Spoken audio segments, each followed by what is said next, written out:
أعوذ بالله من الشيطان الرجيم وبه نستعين وعليه نتوكل والصلاة والسلام على أشرف الأنبياء والمرسلين أما بعد.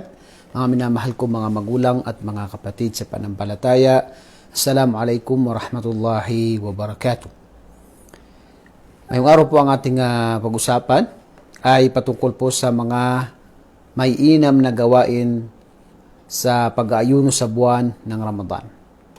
At hindi po lingid sa inyong kaalaman na mga ilang araw na po ay papasok na po ang buwan ng Ramadan. Kaya mainam na malaman natin kung ano yung mga mabubuting gawain sa pagpasok ng buwan ng Ramadan.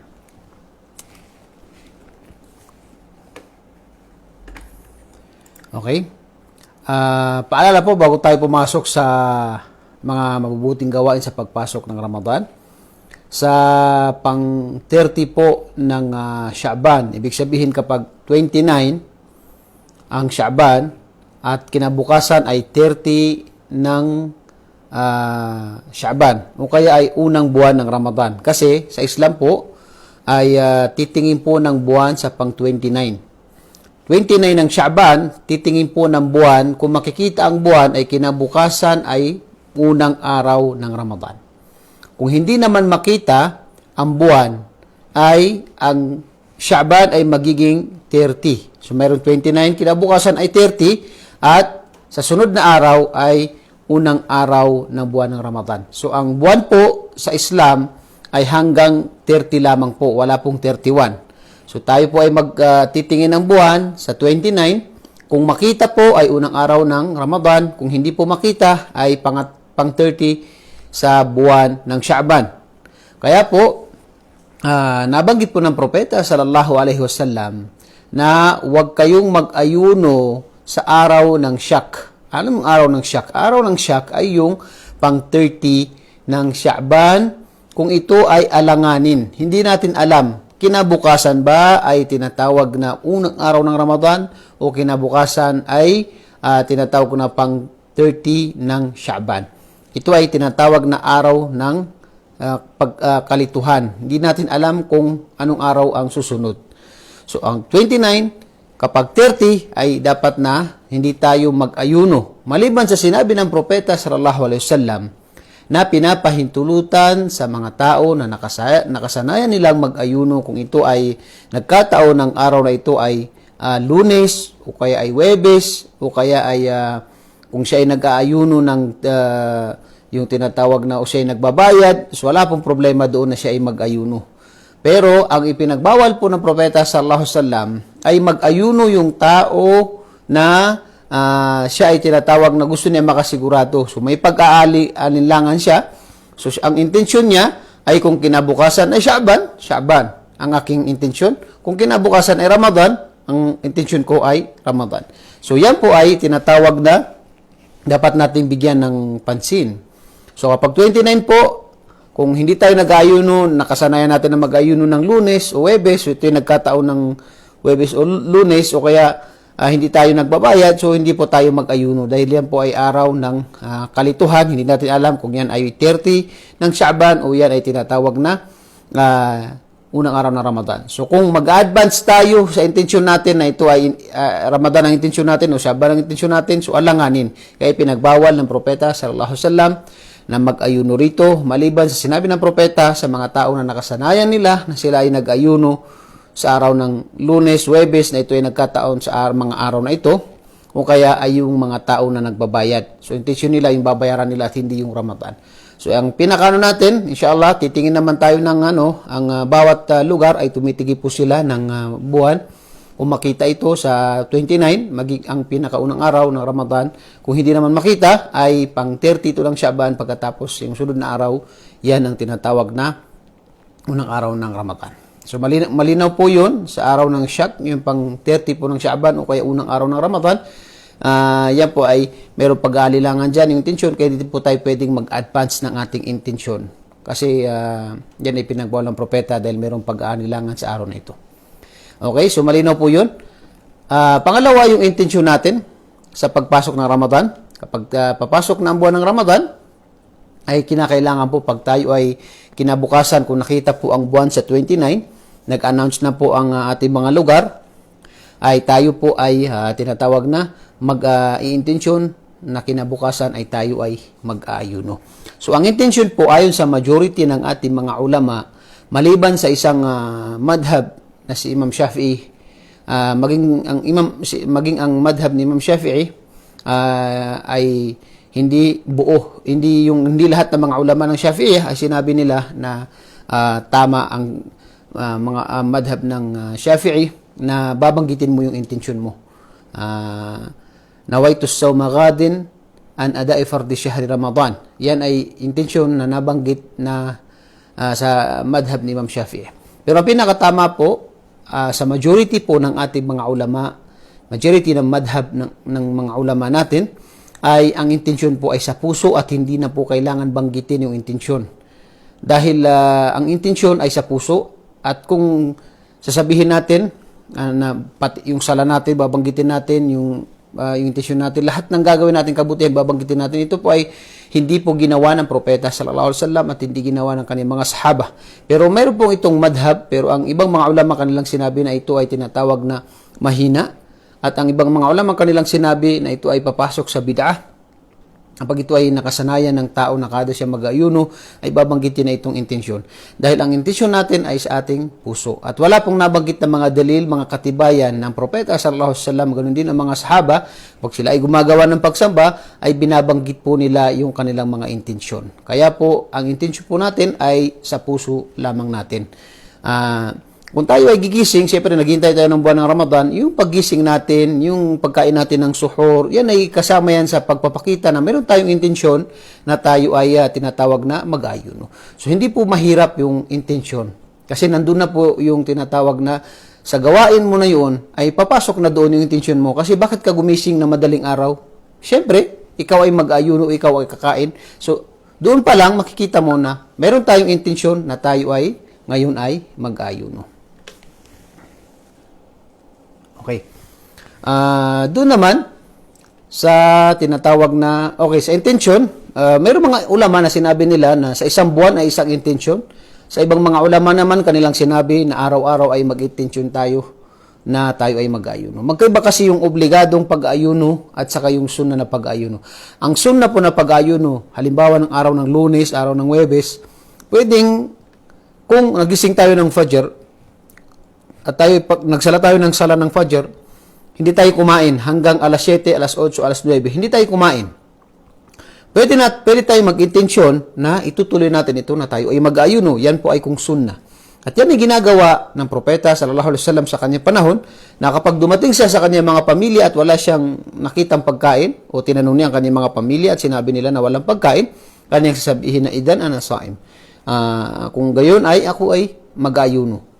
So, yun ay umaga na. So, yan ay kapag sa sunna. Pero sa obligadong pag-ayuno, katulad ng pagbabayad, katulad ng tinatawag na buwan ng Ramadan, ito pa ay obligadong pag-ayuno. Kaya ang kailangan dito ay sa madaling araw pa lang, gabi pa lang, ay tayo na ay nag-intensyon na tayo ay mag-ayuno. Pero hindi po mahirap pag-intensyon dahil yan po ay nasa puso ng tao. Bago pa lang kapag gabi, nasa intensyon na ng tao na siya ay tinatawag na mag-ayuno, so yun ay nasa puso ng isang tao. So hindi na po kailangan banggitin ang tinatawag na intensyon ng tao. Wala pong pagsamba na binabanggit dito yung intensyon. Lahat po ng pagsamba ng tao ay nasa puso ng isang tao. Kaya nga sinabi ng propeta sallallahu alaihi wasallam na inna Allah la yanzuru ila wujuhikum wala suwarikum walakin Allah yanduru ila qulubikum wa a'malikum. Tunay ng Allah subhanahu wa ta'ala, hindi natitingnan ang inyong mga larawan, ang inyong mga mukha, bagkus ang titingnan niya ay kung ano ang nasa puso ng tao at ano ang kanyang gawain. So ang titingnan ng tao ay ang titingnan ng Allah subhanahu wa ta'ala ay ang puso ng isang tao. Okay? Ganun din na may nagsasabi kasi na yung sa Hajj, tama, naalala ko yung sa Hajj. Ang Hajj daw ay binabanggit yung intensyon. Hindi po binabanggit yung intensyon. Yung pagbanggit na sinasabi natin na labbayka umrah o labbayka hajjan, hindi po yun intensyon. Dahil ang intensyon natin mula pa tayo, nagtatravel pa lang tayo papunta ng Makkah, tayo ay malapit na sa Makkah, nandun na po yung intensyon natin. Nasa puso na po natin yung intensyon natin. Bakit po tayo nagsuot ng puti? Bakit tayo nag-travel? Saan tayo papunta? Yan ay tinatawag na papunta tayo na Makkah, tayo nagka-travel. So, nandun na po yung intensyon natin. Yung babanggitin na labbay ka umrah o labbay ka hajjan, yung pagpasok yun sa nusuk. Dukhul fin nusuk. Yan ay pagpasok sa nusuk. Dahil kapag pumasok ka na sa nusuk, binanggit mo ng salita yan doon sa tinatawag na miqat. Pag pinasok, binanggit mo na yung labbay ka umrah, ay ipinagbabawal na sa iyo yung mga gawain na pinagbabawal, pagputol ng kuko, yung pagputol ng mga buhok, yung paggamit ng perfume, yung tinatawag na pagpapalit ng damit na may tahi. So yan ay tinatawag na magsisimula doon sa tinatawag na pagpasok mo sa nusuk. Pag sabi mo ng labbay ka umrah, magsimula. Parang katulad yan ng salah. Di ba? Tayo ay pumunta ng masjid. May intensyon tayo sa puso natin na tayo nagdarasal o magdarasal. Bakit ka pumasok sa masjid? Bakit ka nagsagawa ng hudu? Yan, nandun na yung intensyon natin na tayo ay tinatawag na magsasala. Pero, kailan magsimula na hindi tayo pwede magsalita ng ibang salita? Kailan pwede pag tayo nagtakbir.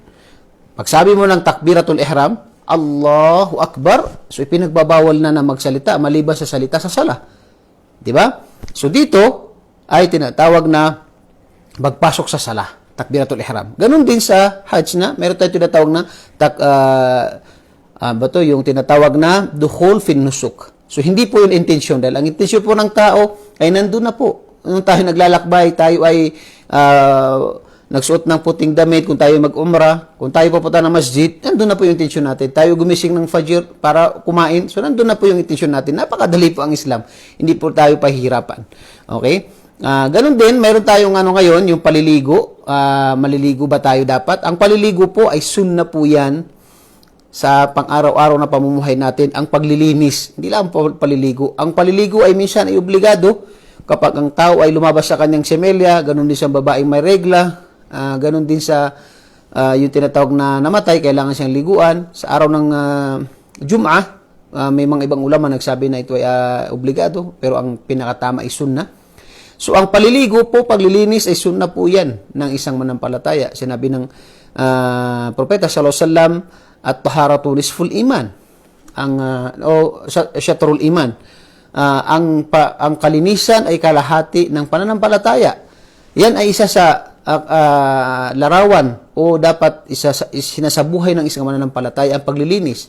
So, hindi lamang po tayo maglilinis sa buwan ng Ramadan, kundi ito ay pang-araw-araw na pamumuhay natin. Tayo ay nagsasagawa ng hudu sa pang-araw-araw natin kada tayo ay magsasala. Ganun din ang paliligo sa araw ng Jum'ah ay gaya sinabi natin na kapag tayo ay hindi naligo ng mga ilang araw ay magiging obligado ang pagpaliligo sa araw ng Jum'ah. So, ang pagsasala o paliligo sa pagpasok ng Ramadan, kung tayo ay nakasanayan na ligo, hindi na po ito tinatawag na sinasabi natin na ito ay obligado. Hindi po obligado ang maligo sa pagpasok ng buwan ng Ramadan. Bagkus ang kalinisan po ay sunna po yan. Ramadan o hindi Ramadan, tayo po ay maglilinis. Okay? So, hindi po tayo mag-specific na tinatawag na yung tinatawag sa ibang mga salita natin sa salita ng Maranao na paygu. Okay? Paygu. So sa Islam po, kung titingnan po natin ang propeta sallallahu alaihi wasallam, hindi po siya nag-specific na mayroon siyang binanggit o ang mga sahaba na kayo ay mag-specific ng special na paliligo sa pagpasok ng buwan ng Ramadan. Kundi, siyempre, pagpasok ng buwan ng Ramadan, mainam po na tayo ay malinis, tayo ay tinatawag na, lalo na yung tinatawag na mga nagtatrabaho sa mabibigat na mga trabaho. So, mainam po na tayo ay maglinis. Wala pong problema doon. At ito yung pang-araw-araw na pamumuhay ng isang Muslim na dapat po siya ay malinis. Kaya nga po pati yung pagkain ng sibuyas at bawang, kapag tayo ay nakakain dito, ay sinabi ng propeta na fala yakrab. Ibig sabihin, huwag lumapit sa masjid namin. Ipinagbawal pa ng propeta na magsala sa masjid kapag tayo ay kumain ng bawang at saka sibuyas dahil malakas yung amoy nito. So kapag ang mga amoy ng tao na malakas at ito ay tinatawag na makakaapekto sa mga nagsasala, anumang amoy ito amoy ito ng kilikili, putok o anumang masasamang amoy, hindi magaganda, pati yung sigarilyo. Yan ay nakakaano yan sa ibang mga nagsasala. Hindi ibig sabihin na hindi nararamdaman ng isang taong naninigarilyo yung amoy niya, pero ang ibang tao, lalo na yung mga hindi naninigarilyo, yan ay hindi nila matake yung tinatawag na amoy na ito. Okay? So, tayo bilang isang Muslim, yan po yung pang-araw-araw natin tayo ay naglilinis. At alhamdulillah sa pagpasok ng Ramadan, mas lalo tayo siyempre, kung naglilinis tayo sa ibang araw, ganun din sa buwan ng Ramadan. So, yung obligado, hindi po obligado yan. Hindi po obligado na ang isang tao ay mag-specific na paliligo lamang sa buwan ng Ramadan. Bagkus ang pamumuhay ng isang Muslim ay dapat po siyang maging malinis. Inna Allaha tayyibun yuhibbul inna Allaha jamil yuhibbul jamal.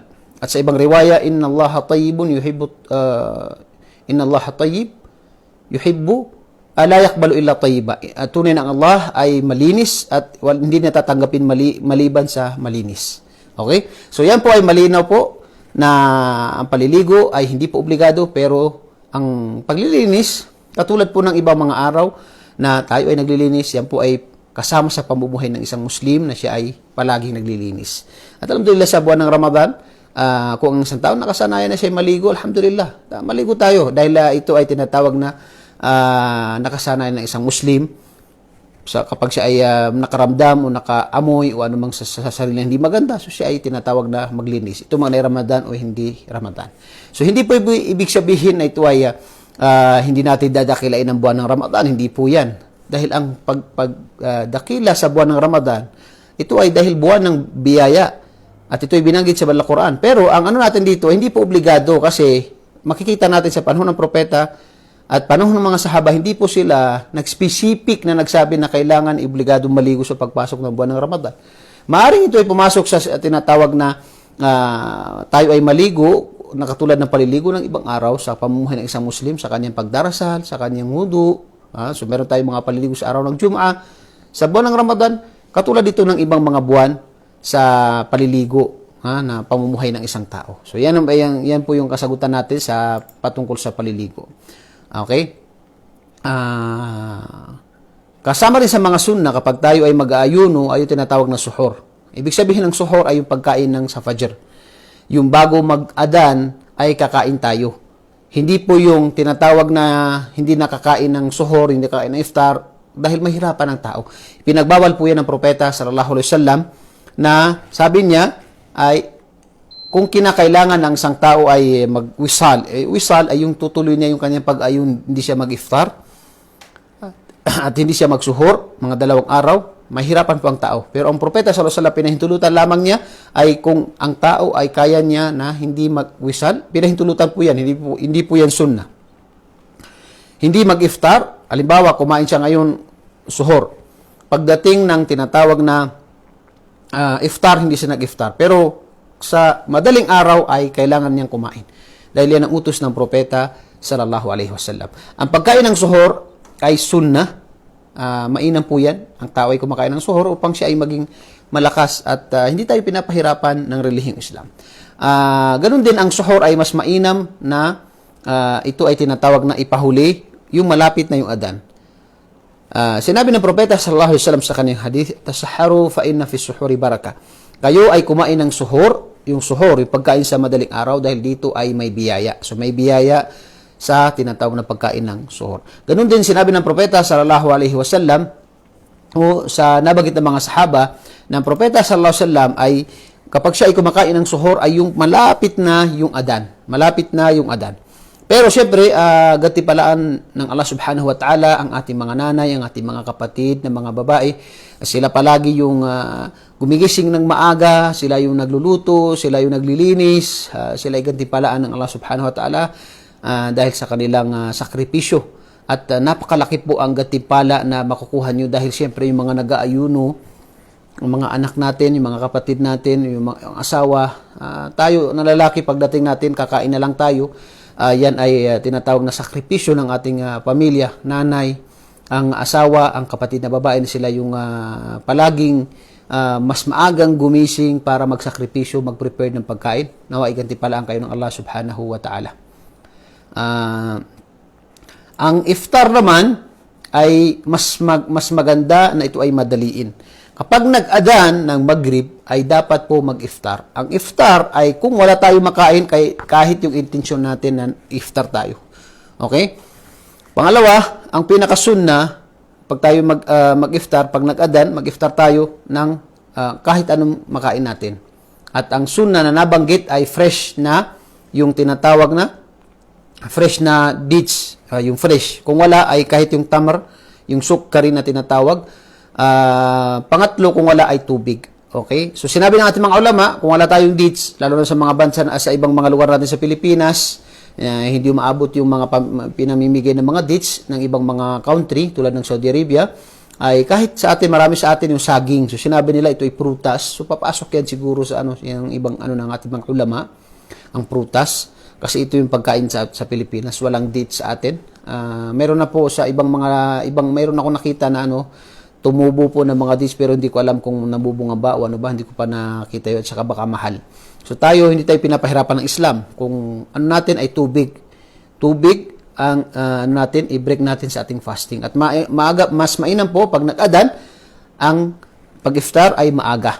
At hindi po after ng sala. Ang suhor naman, pagkain sa Fajr, ay mas mainam na kapag malapit na yung adhan. Okay. Kasama rin sa mga sunna ay banggitin doon sa panalangin na dhahabat dham'u wabtallat al-uruq wa thabata al-ajru insyaallah. Yan po isa sa mga nabanggit na pinakatamang nabanggit sa hadith na babanggitin natin kapag tayo ay mag-iftar. Yung dua natin kapag tayo ay mag-iftar. Dhahabat dham'u wabtallat al-uruq wa thabata al-ajru insyaallah. Yung ibang nabanggit na nakalimutan ko yung dua dahil hindi ko na nababasa yun. Alhamdulillahilladzi. Nakalimutan ko yung dua dahil dati ko na naisaulo nung bata pa ako. Yung dua dati yun na isa pang dua. Pero nabanggit natin mga ulama na ito po ay mahinang hadith. At ang pinakatama po, maraming mga riwaya na tama, ito yung isang dua na dhahabat dham'u wabtallat al-uruq wa thabata al-ajru insyaallah. Ito ay sunnah kung mabanggit natin. Kung hindi naman, wala tayong kasalanan doon. Pagpaparami ng panalangin bago mag-iftar at saka pwedeng after iftar. Bago mag-iftar, wag tayong lang doon sa oras. Hinintay natin yung oras kailan mag-aadan. Hinintay na lang ilang minuto, mga 5 minuto pa nakabantay sa oras. O kaya ay nag-uusap, ganun, usapan, iba't ibang usapan. Dapat ang ganitong ay nagdudua tayo kapag malapit na yung adhan. At saka pwedeng at after natin mag-iftar, tayo ay manalangin. Kasama po yan sa mga sunnah. Before at saka after, pwede po yan kahit saan dyan. Sinabi po ng propeta sallallahu alaihi wasallam na 3 ang mga tao na katanggap-tanggap kay Allah subhanahu wa ta'ala ang kanilang panalangin. At kasama dito yung panalangin ng nag-aayuno. Allahu Akbar. Ito po ay sa hadith ni Baihaqi na itinama ni Sheikh Albani rahimahullah. Na kasama dito yung katanggap-tanggap na panalangin, yung nag-aayuno. Kaya po wag natin sayangin yung oras natin na mga 2 minutes, 3 minutes. Minsan, 1 minuto pa ang dua natin dahil maiksi minsan mga dua. Okay? So, after, pwede tayo manalangin before ng iftar at pwede rin after ng iftar. Okay? Kasama rin sa mga sunnah ay kapag meron umaaway sa atin, ng insulto sa atin sa umaga ng Ramadan, ay sabihin natin na inni saim, ako ay nag-aayuno. Ibig sabihin, tinuturuan tayo ng Islam na tayo ay magkaroon ng pagtitiis, hindi tayo gumaganti. Pero hindi ibig sabihin Allahumma laka sumtu wa bika amantu wa ala rizqika aftartu, masyaallah si Sheikh Ahmad Nur, masyaallah. Yan yung dua na yan, yun yung unang naisaulo ko na dua. Doon ako'y maliit pa lamang. Allahumma laka sumtu wa bika amantu ala rizqika aftartu. Jazakallahu khair, Sheikh. Yung dua na yan ay naisaulo ko, pero dahil nga yun ang palagi kong nababasa yung kanina, dahil yun ang nabanggit ng mga ulama, ito yung mas tama, kaya yun ang nakasanayan ko. Hindi po sinasabi na kung hindi nyo sa ulo yung isa, pwede po yung isa. Pero mas mainam yung tinatawag na kanina, yung dahabat dama, wabtallatil uruq, kasi mas tama po ang hadith na yun ayon sa ating mga ulama. Okay, so kanina sinasabi natin yung kasama sa mga sunna, yung tinatawag na sasabihin natin kapag merong mga tao na umaaway sa atin, sabihin natin na ako ay nag-ayuno. Wallahi la'adim, naalala ko isa sa mga kapatid natin sa Baguio, si Sheikh Ali na taga Baguio. Nung batch namin, meron kaming may CR doon sa Baguio na kada isang room sa Gurfa Thalatha, Gurfa Thalith,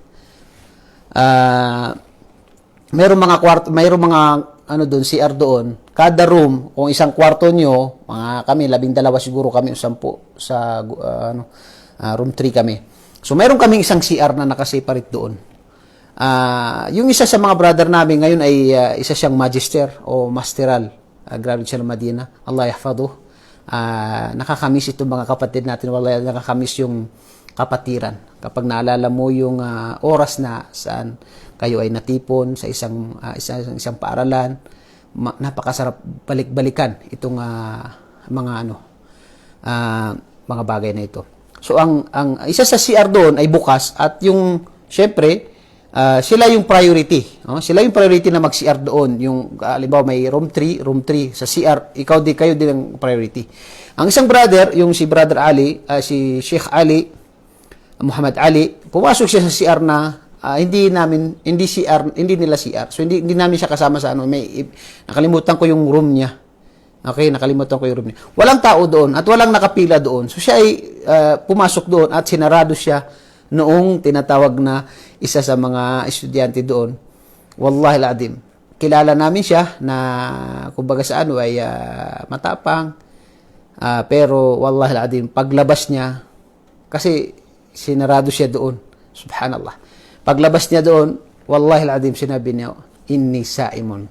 Wallahi alazim. Yun ang isa sa mahal mo sa tao na pag isinabuhay mo ang isa sa mga sunna ng propeta sallallahu alaihi wasallam. So, siya ngayon, alhamdulillah, isa sa mga kilala sa mga ngaral ngayon sa Baguio, si Sheikh Muhammad Ali, at napapangalagaan kayo ng Allah at saka sa mga kapatid natin dyan sa Baguio. Isa yun sa mga nakita ko na isa siguro sa mga biyaya sa kanya kaya siya ay umabot sa masteral at dumating sa kanya. Baka kabilang yun sa kanyang mga biyaya dahil sa kanyang pagtitiis, dahil sa isinabuhay niya ang sunnah ng propeta sallallahu alaihi wasallam. Kanyang sinabi na inni saimun. Narinig namin yung sabi niya, inni saimun. Allahu Akbar. Na kaya niyang gumanti dahil mas marami sila sa Baguio. Nandun yung mga kapatid niya, kamag-anak niya. Mas marami kami mga maranaw doon, pero wallahi hindi siya anumang bagay kundi sinabi lang niya, inni saimun. Allahu Akbar. So isa yan sa mga biyaya sa iyo kapatid o isang Sheikh Muhammad Ali dahil sa iyong sinabuhay mo ang isa sa mga sunnah ng propeta sallallahu alaihi wasallam. Yung po mga katanungan, inshallah sasagutin natin mamaya. Ang malimit na pagbabasa ng Quran, ibig sabihin ang pagparami ng pagbabasa ng Quran. Pagparami ng pagbabasa ng Quran. So, alam po natin, ang banal na Quran, yan po ay binaba sa buwan ng Ramadan. Sabi ng Allah, Shahrul Ramadan alladhi unzila fihi al-Quran hudan lin-nasi wa bayyinatin min al-huda wal furqan, Suratul Baqarah, na ito ay binaba sa buwan ng Ramadan. Kaya po narapat na tayo ay mag-ayuno sa buwan ng Ramadan. At si Propeta Muhammad sallallahu alaihi wasallam ay binabasa sa kanya ni Anghel Jibril ng ilang beses ang banal na Quran sa buwan ng Ramadan. Kung hindi tayo marunong bumasa ng Quran, sikapin po natin na matuto na magbasa ng Quran. Napakalaki po ang makukuha ng gantimpala ng pagbabasa ng Quran. Ganun din kung wala magtuturo sa atin, basahin natin ng translation. Kahit yung Tagalog, kung wala talaga tayo, hindi natin kaya. Pero hindi po dapat na hanggang doon lamang tayo. Kailangan natin pag-aralan ang banal na Quran. Kailangan natin matutong bumasa ng Quran. Kahit yun lamang gawin mo na goal mo sa buhay mo, na bago man tayo bawian ng buhay, ay mabasa mo ng tama ang banal na Quran. Mabasa mo ang buong Quran ng tinatawag na tamang pagbasa. So kahit yan ang isa sa mga goal ng isang tao, kung nahuli man tayo sa pag-aaral, sa Arabic ay hindi pa huli ang lahat. Kahit na yung mga dito po sa Saudi Arabia, mayroong isang driver na ikinuwento niya sa akin yung kanyang nanay, sabi niya, mga edad ng nanay niya ay mga 50. At sabi niya, nagsimula siyang magsaulo ng Quran, yung inanay niya, sa edad na 50 at naisaulo niya ang banal na Quran. Allahu Akbar. Nung sinasabi niya sa akin, parang naano ako sa sarili ko na hanggang ngayon di ko pa naisasaulo ang banal na Quran. Allahu Akbar, la ilaha illallah. Nawa ay tinatawag na patawarin tayo ni Allah at ganun din na biyayaan tayo ni Allah subhanahu wa ta'ala na maisaulo natin ang banal na Quran. Kaya po sa mga nakasaulo ng Quran, yan po pag-ingatan nyo at basahin nyo palagi at magsaulo kayo palagi dahil baka mawala yung banal na Quran. So tayo po kung sikapin natin na makabasa tayo ng Quran. Yan po ay hindi po magandang katangian ng isang Muslim na hindi marunong bumasa ng Quran. Nakita niyo naman po na halos lahat tayo nagsala ng bahay nung last Ramadan dahil pandemic, lockdown. So marami pong mga bahay na hindi nagsasala ng tarawih. Wala silang maisala dahil walang mag-imam sa kanilang bahay. So yan po isa sa mga natin na dapat gawin. Na mayroon po sa isang bahay na mayroong marunong bumasa ng Quran. Ganon din na tayo na pagdating ng panahon, sino magtuturo sa mga anak mo, sa mga apo mo, hindi tayo marunong bumasa ng Quran. So maging gawing goal natin na makabasa tayo ng Quran kung di tayo nakakabasa ng Quran. Okay? Kasama rin doon yung pagpapakain ng iftar sa nag-ayuno. Ang gatipala po sa pagpapakain ng iftar ay sinabi sa hadith ng propeta sallallahu alaihi wasallam, man fattara sa'iman kana lahu mithla ajrihi ghaira annahu la yanqusu min ajri as-sa'imi min as-sa'imi shay. Sinabi ng propeta sallallahu alaihi wasallam sa hadith ni Imam At-Tirmidhi na sino man ang magpakain sa iftar ay ang kanyang gantimpala ay tulad ng gantimpala ng nag-ayuno na kanyang pinag-iftar. Allahu Akbar. Na hindi mababawas sa gantimpala ng tao na nag-ayuno yun. So, ang gantimpala ng tao na nag-ayuno na yun na pinag-iftar mo ay sa kanya. At meron ka rin gantimpala na katulad ng tinatawag na gantimpala ng pag-ayuno niya dahil sa pagpapa-iftar mo. So, napakalaking gantimpala po yan yung pagpapa-iftar sa sino mang may kakayahan. Sa sino mang may kakayahan. Kung kaya natin isa, magpa-iftar tayo sa isa. Kung dalawa. Kung kaya natin marami, alhamdulillah. Pero ang mahalaga doon ay maisabuhay natin ang sunnah. Isa sa mga sunnah ni Propeta sallallahu alaihi wasallam kahit isa o dalawang tao lamang. Okay? Pagpaparami ng gawaing mabuti sa buwan ng Ramadan, dahil ito ay mabiyayang buwan, kaya po narapat na magparami tayo ng maraming mga gawaing mabuti. Propeta sallallahu alaihi wasallam, kana Nabi sallallahu alaihi wasallam ajwadun nas bil khair wa ajwadu ma yakunu fi syahri Ramadan. Ang propeta sallallahu alaihi wasallam tunay na siya ay pinakamahusay, pinakamabuti na tao at pinakamahusay siya sa buwan ng Ramadan. So kaya nga po marami sa atin din nagbibigay ng zakat niya, yung zaka ng kayamanan, at ang zaka po ay sa mga mayayaman, hindi po kasamang mahihirap. Pero tayong tinatawag na halaga na nisab, na sila po yung tinatawag na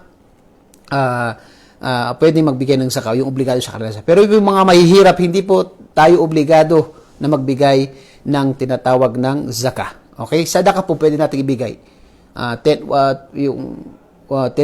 pesos hanggang kaya natin, wala problema. Sadaka, wala problema dun. Pero yung zaka, para po yan sa mayaman, ibibigay sa mga mahihirap. Okay? Kasama po sa sadaka, ano mga maitutulong natin sa buwan ng Ramadan, ano mang klase ng kabutihan ay gawin natin, paramihin natin ang kabutihan sa buwan ng Ramadan. Ang pagsasagawa ng Salatut Tarawih, yan po ay ginawa ng propeta sallallahu alaihi wasallam at pagkatapos ay iniwan niya ng pangatlong araw ata yun dahil upang hindi maging obligado sa kanyang umma. At ang propeta sallallahu alaihi wasallam, ganyan nasabi natin na ito ay sinagawa na niya. So ito ay binuhay lamang ni Umar radiyallahu anhu, kaya hindi ito matatawag na bid'ah. Sinasabi ng iba na ito ay bid'ah hasana. So hindi po ito bid'ah hasana dahil ito ay meron na po sa panahon ng propeta sallallahu alaihi wasallam, ngunit hindi niya ito sinabuhay hindi niya po ito pangatlo ay iniwan po niya ito. Ginawa niya pero iniwan niya dahil iniwasan niya na ito ay maging obligado sa kanyang umma.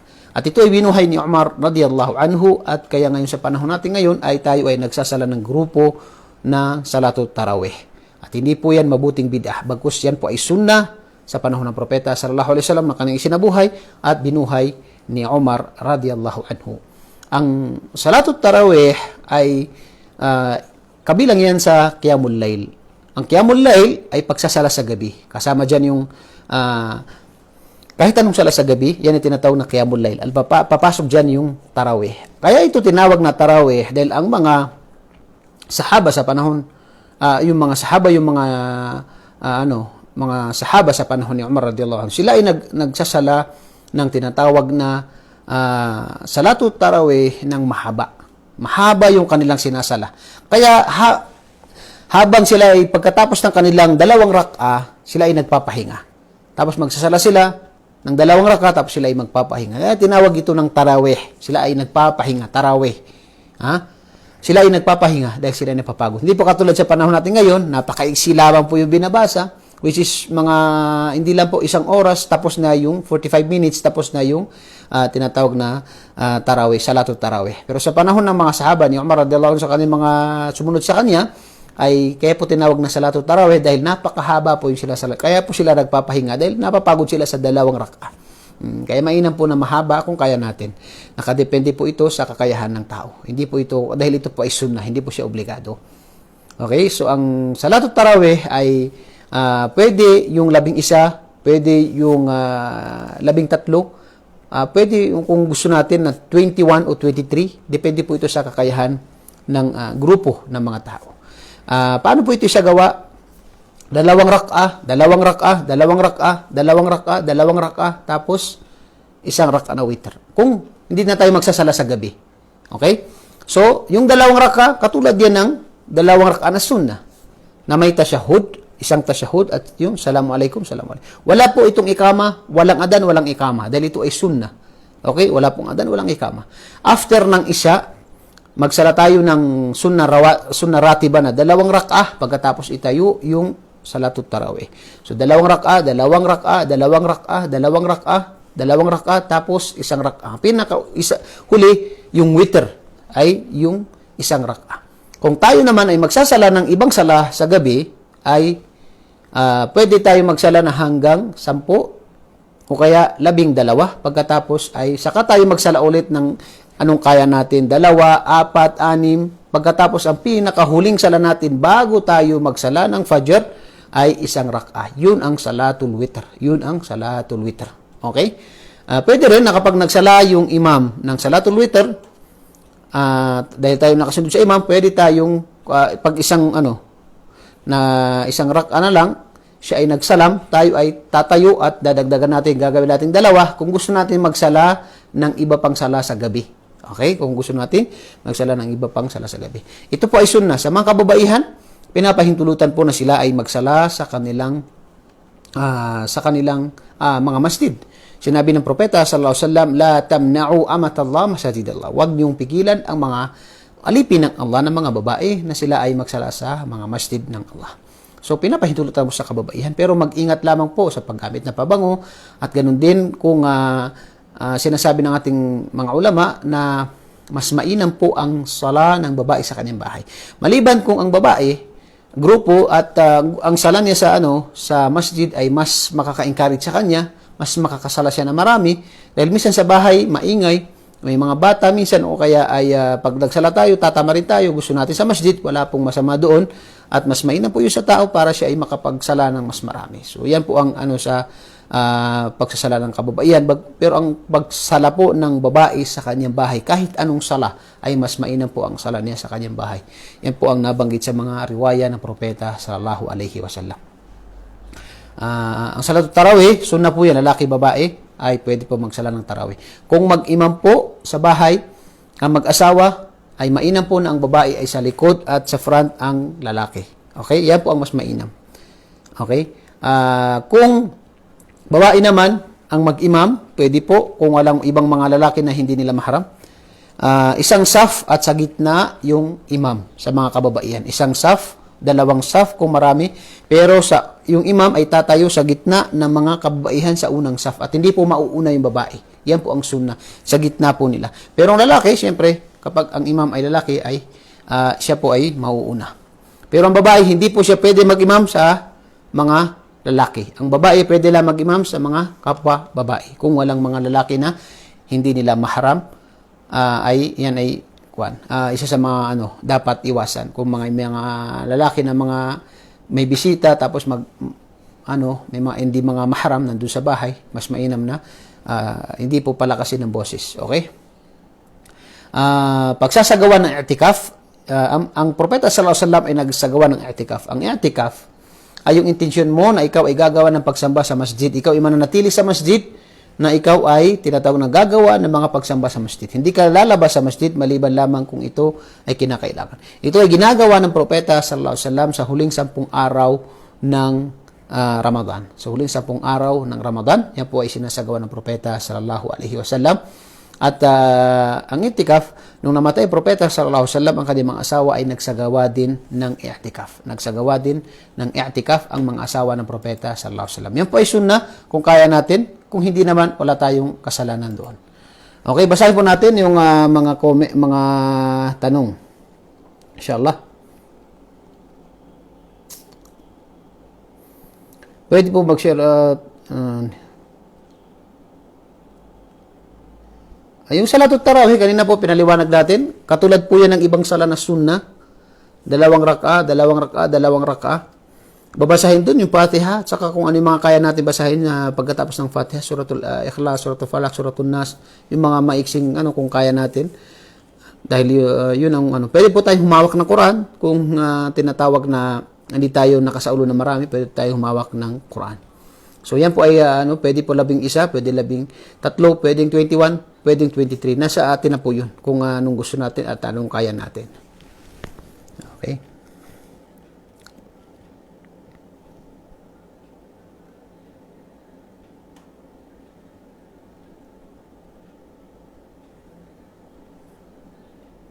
Sitwasyon.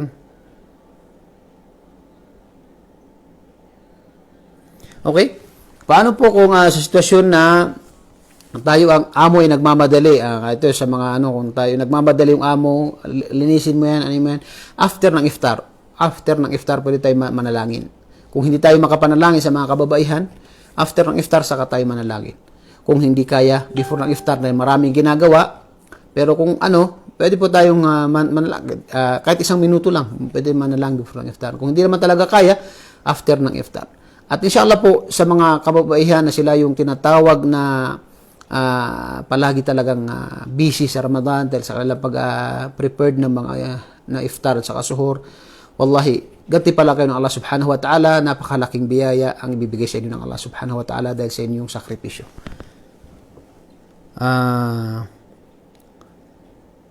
Kahit hindi na magpasting ay may gantimpala. Pasya na, tagapagluto o naghahanap pagkain na nag-aayuno. Ang pag-aayuno po ay obligado po sa bawat Muslim na may kakayahan. Okay? Na sila po ay may tamang pag-iisip at tamang gulang, obligado po ang pag-aayuno. So, hindi po sapat na dahilan na ikaw ay nag-aayos ng pagkain o anumang mga bagay-bagay dahil obligado po sa individual na Muslim ang pag-aayuno. Okay? So, ang pag-ayuno po ay haligi ng Islam, kaya narapat siya may kakayahan na mag-ayuno. At kapag hindi siya nag-ayuno, magkakasala siya kay Allah subhanahu wa ta'ala. At kung tayo, kaya nga sa dito sa Saudi Arabia, halos karamihan, ibinabawasan nila yung ibang mga oras ng trabaho kapag sa buwan ng Ramadan. At yung pagluluto, pag-aayos, busy naman yan kapag sa malapit ng iftar. At hindi man sa umaga hanggang tanghali. Karamihan dyan gumigising na after ng duhur, saka maglilinis at doon tuloy-tuloy na yung trabaho sa mga nagtatrabaho sa bahay. Pero hindi po ibig sabihin pinapatrabaho na hindi kaya. Yung mga pagkakaalam ko kapag buwan ng Ramadan, pagka pinatrabaho ka na medyo mabigat, sabihan mo ang amo mo na ikaw ay nag-aayuno. Inshallah, ito ay maintindihan niya. Okay?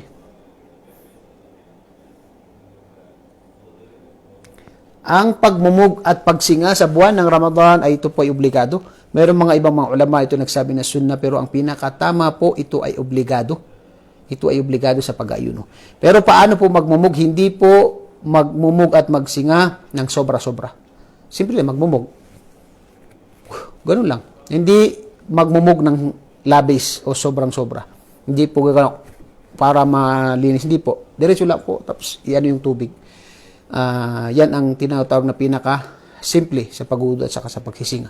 Hindi po labis at dapat sobrahan. Dahil yan ay pinagbawal ng Propeta sallallahu alaihi wasallam. Sabi sa hadith, magpumug ka ng labis-labis o yung sobra-sobra at magsinga ka maliban sa Ramadan. Maliban sa umaga ng Ramadan dahil hindi sunnah ang pagmumog at pagsinga ng labis o sobra-sobra. So, pero obligado pa rin. Pero hindi lang, kung may mga maliliit na natitira sa natin, yan ay pinapatawad ng Allah. Wag mo natin isipin yun na ito ay makakasira. Kung mga konting bagay lamang po, ang Islam ay napakadali po. Hindi po tayo pinapahirapan. Okay?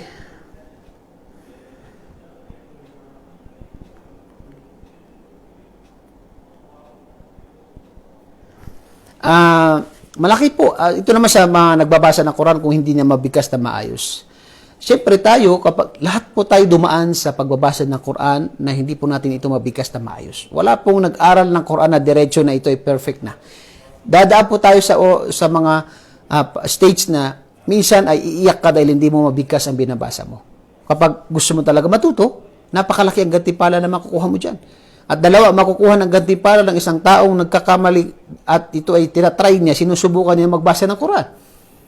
Yung kanyang pagbabasa ng Quran at yung kanyang dahil sa kanyang mahirap niya banggitin yung mga sa Quran. So, meron po siyang gantimpala doon dahil siya ay nagsasakripisyo sa pagbabasa ng Quran. Pero, ang dapat sa isang manampalataya, isang Muslim, ay nag-aaral siya hanggang sa maging magaling siya o maging mabuti yung pagbasa niya ng banal na Quran. Pero yung pananatili pa rin na sa darating Ramadan, hindi pa rin marunong, yun ang mahirap doon. Yun ay kapintasan na sa isang Muslim na 5 Ramadan na, 10 Ramadan na, ganun pa rin. Hindi pa rin makabasa ng Quran. So, dapat bigyan natin ng oras. Kung nabibigyan natin ng oras ang iba't ibang mga bagay, paano pa kaya yung banal na Quran, hindi natin bigyan ng oras. Pero yung hindi natin sinasadya, wala pong problema doon. Pero yung pananatili sa kamangmangan, yan po sinasadya natin. Dahil ilang taon na tayong hindi marunong bumasa ng Quran. So yan po ay sinasadya na ng isang tao. Kaya narapat po na bigyan natin ng oras na tayo ay makabasa ng Quran ng tama. Okay? Hindi po kasalanan kung nagkakamali tayo na hindi natin sinasadya. Hindi po kasalanan kung nagkakamali tayo ng mga basa na hindi natin sinasadya. Pero obligado po sa atin na pag-aralan natin ang banal na Quran upang makakuha tayo ng mas marami pang gantimpala sa pagbabasa ng Quran.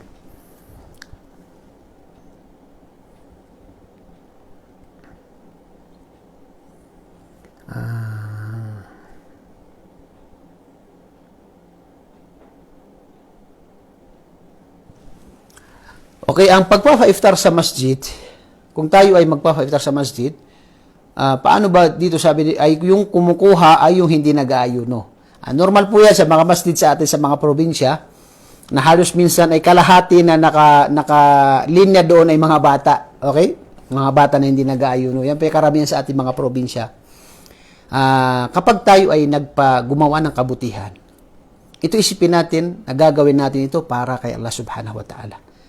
At kapag ito ay ginawa natin na tayo ay nagpa-iftar para kay Allah, sino man ang makakain dito ay meron tayong gantimpala at makukuha natin ng gantimpala.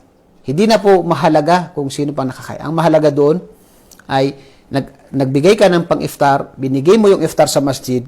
Kung nakakain man yung mostly naman ang nakakakuha talaga nag-aayuno. Kasi sa masjid yan ipinamimigay pero may mga bata doon na marami. Ayan po karamihan, maging sa amin sa probinsya namin, sa Marantaw, Lanao del Sur.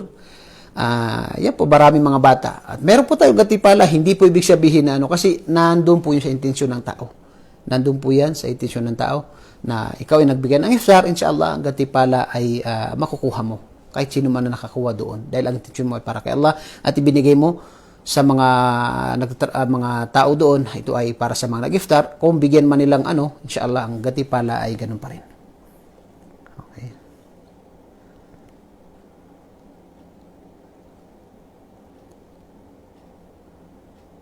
Okay. Ang qiyamul layl ang Qiyamul Layl, ang sala sa gabi, papasok dyan ang Salatul Tarawih at saka yung tahajjud. Pero ang ibang mga ulama kanilang sinabi na ang tahajjud ay kapag ikaw ay natulog after Isya, at pagkatapos gumising ka, yun ang tahajjud. Pero ang Qiyamul Layl ay diretso kang magsasala. Halimbawa ng Salatul Tarawih, yan ay tinatawag na Qiyamul Layl. Kapag nagpahinga ka, uminom ka lang ng kape, nagsala ka ulit, Qiyamul Layl ang tawag doon. Pero yan ay lahat ay tinatawag na Qiyamul Layl. Ang Qiyamul Layl ay mula after Isya hanggang bago mag-Salatul Fajr. Bago mag-Salatul Fajr. Mula Salatul Isya hanggang bago mag-Salatul Fajr. Yan ang tinatawag na Qiyamul Layl, na papasok dyan ang Salatul Tarawih, papasok dyan ang tahajjud, papasok dyan ang mga sala sa gabi. Okay? Pag nag-ada ng Fajr, wala na pong Qiyamul Layl. Tapos na yung Qiyamul Layl. Ibang sala na po ang natin sa... pwede po tayo magsala, pero mga sunna na sala. Mga sunna na sala. Maliban sa mga oras na ipinagbabawal dito ang sala. Okay?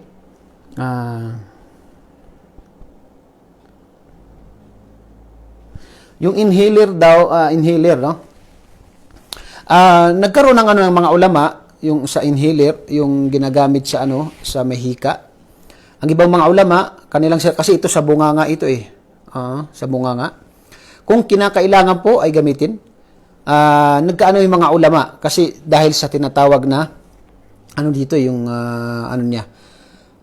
sinasadya pa sa bunganga pa ito nakalagay. Kaya nahati ang mga ulama dito, may mga nagsabi na ito ay makakasira ng pag-ayuno. Merong iba naman na sinabi nila na ito ay hindi makakasira sa Pero inshallah, si Jaria Gregorio, inshallah, i-research ko po ito at i-message ko po sa inyo. Mag-message na lang po kayo sa inbox para makita natin yung pinakatama at para po hindi tayo may sabuhay natin yung mas malapit sa tama, inshallah. Sa ngayon, hindi ko pa kung ano ang mas mainam. Inshallah, i-research natin sa natin ang mga ulama para mas may sabuhay natin yung mas tama, inshallah.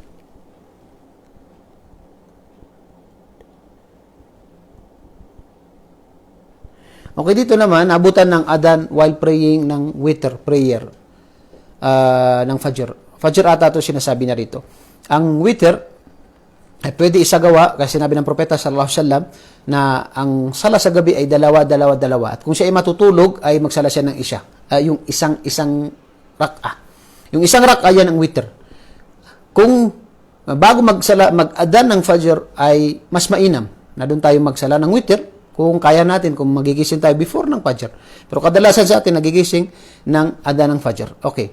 So, kung tayo ay magsasala ng witr, kung alam natin na hindi tayo makakagising sa madaling araw, ay magsala tayo ng witr pagkatapos ng Salatul Isya. Yun po ang mas mainam sa atin. Ngayon, kung tayo naman nagsala ng witr, nagsala ng Qiyamul Layl, nag-adhan ng Fajr, isala po natin yung witr. Dahil hindi po natin yun sinasadya. At kung nabutan tayo ng oras, inshallah, meron tayong gatipala doon. Pero sa sunod, i-adjust natin yung sala natin para hindi tayo abutan ng adhan ng Fajr. Meron pang tanong? Okay, mashallah. Rami po kanina mga tanong, pero okay naman. Sa pagbabasa po ng Quran, gaya po na sinasabi natin, step by step po tayo magbasa ng Quran. Isa po sa dapat nating paramihin sa buwan ng Ramadan ay pagbabasa ng Quran. Kung gusto natin mabasa ang banal na Quran ng buo, ay maglaan tayo ng, kung hindi natin, ito yung pinakasimpleng, gusto natin mabasa ang banal na Quran ng buo. Meron po tayong 30 days. Sa isang araw ay isang juz.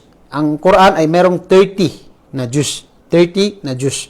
So, kung isang araw ay isang juz, sa 30 days, matapos natin ang banal na Quran ng napakadali. Ang isang juz ay matatapos yan kung itutuloy-tuloy natin, siguro mga 30 to 40 minutes, tapos yan, ang isang juz. So, matatapos natin ang Quran sa loob ng 30 days. So, yan po, napakasimpleng kung babasahin natin, at hindi po tayo nagmamadali, yan ay napakasimpleng Pero maglaan lamang po tayo ng oras, mga 30 to 40 minutes sa isang araw po yan. Pero kung sa Ramadan, dapat mas paramihin pa natin, inshallah. Kung hindi naman talaga tayo marunong magbasa ng Quran, basahin natin ang translation ng Quran, yung meaning niya. At kailangan po na hindi sapat na doon lamang po tayo. Kailangan po magbasa pa tayo ng Quran para matuto tayo magbasa ng Quran. Marami po mga sahaba, sila ay may mga edad na po, at sila ay nag-aral at sila ay naging mga ulama ng Islam tulad ni Abu Bakr as-Siddiq. Si Abu Bakr as-Siddiq, ang propeta sallallahu alaihi wasallam ay naging propeta siya ng 40. So si Abu Bakr as-Siddiq ay nasa 38 years old. At dito pa lang nagsimulang ibaba kay propeta Muhammad sallallahu alaihi wasallam ang Quran. At si Abu Bakr as-Siddiq, ayon sa mga sahaba, siya yung pinakamaalam pagkatapos ng propeta sallallahu alaihi wasallam sa mga sahaba. Nagsimula siya, kailan? 38 years old. At sunod-sunod ibinaba ang Quran kay propeta Muhammad sallallahu alaihi wasallam. At doon pa lang siya nag-aral ng Islam. Paano pa kaya tayo? May mga dati na tayong kaalaman sa relihiyong Islam. So, ang kailangan lang po natin ay maging totoo tayo kay Allah subhanahu wa ta'ala, maging totoo tayo sa ating sarili, at sikapin natin sa abot ng ating makakaya na mabasa natin ang banal na Quran. Si Abu Bakr as-Siddiq, napakarami niyang inaral. Hindi lamang po, buong Islam po inaral niya, hindi lamang po yung pagbabasa ng Quran. Pero tayo, bigyan po natin ng oras ang banal na Quran. Okay, so alhamdulillah, maraming salamat po sa inyo, sa lahat po muli na bumati sa inyo ng Assalamualaikum. Waalaikumsalam warahmatullahi wabarakatuh. Nawagan timpalang kayo ng Allah subhanahu wa ta'ala sa inyong pakikinig at sa inyong pagbati ng Assalamualaikum. At ganoon din, dagdagan ng Allah subhanahu wa ta'ala ang ating mga kaalaman at abutan natin ang Ramadan at makapagsagawa tayo dito na maraming mga pagsamba para kay Allah at ito ay tanggapin ng Allah subhanahu wa ta'ala. Huling comment.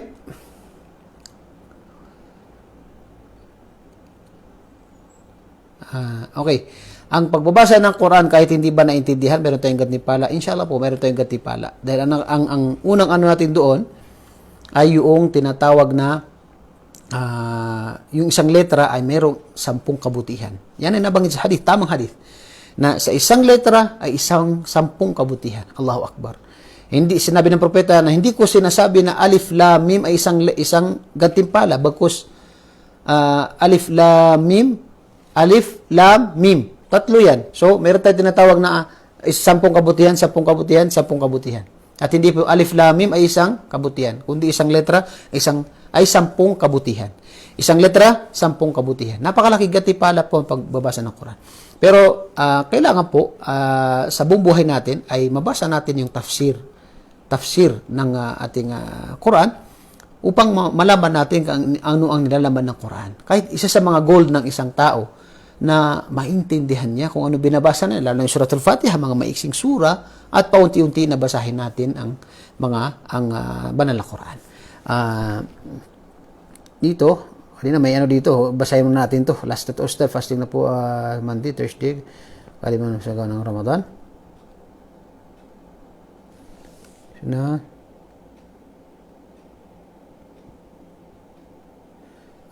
fasting naman po ang Monday, Thursday.